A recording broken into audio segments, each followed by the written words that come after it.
Hi friend, আমি আজকে রান্না করব ডিমের ঝোল। তাই এখানে ডিম সিদ্ধ করে নিয়েছি, পেঁয়াজ টমেটো কেটে নিয়েছি, এখানে আলু ভাজা করেছি।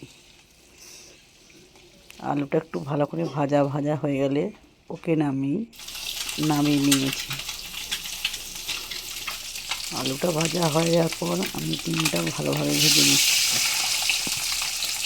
ডিমটা ভাজা করার পর এখানে আমি ফোড়নের জন্য লঙ্কা, তেজপাতা, পেঁয়াজ তুলে দিয়েছি। ওটাকে ভালো করে ভেজে নেব,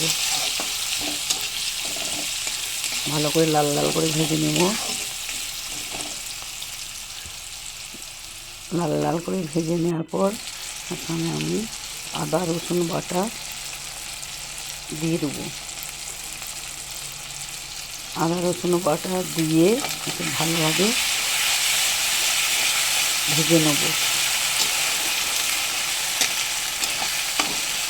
ভালো করে ভাজা হয়ে গেছে, তাই লঙ্কা দিয়ে দিলাম, লঙ্কা তারপর হলুদ দিলাম, দিয়ে একটু ভালোভাবে ভাজা করলাম। ভাজা করে একটু জল দিয়ে দিলাম, জল দিয়ে ভালো করে নাড়াচাড়া করেছি যতক্ষণ না মশলা থেকে তেলটা ছাড়ে। মশলাটা কষতে হবে।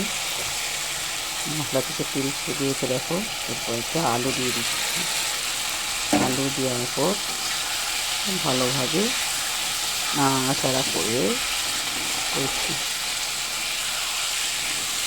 নাড়াচাড়া করে একটু জল দিয়ে দেবো, জল দিয়ে ফুটিয়ে নেবো। হয়ে গেল ডিমের ঝোল।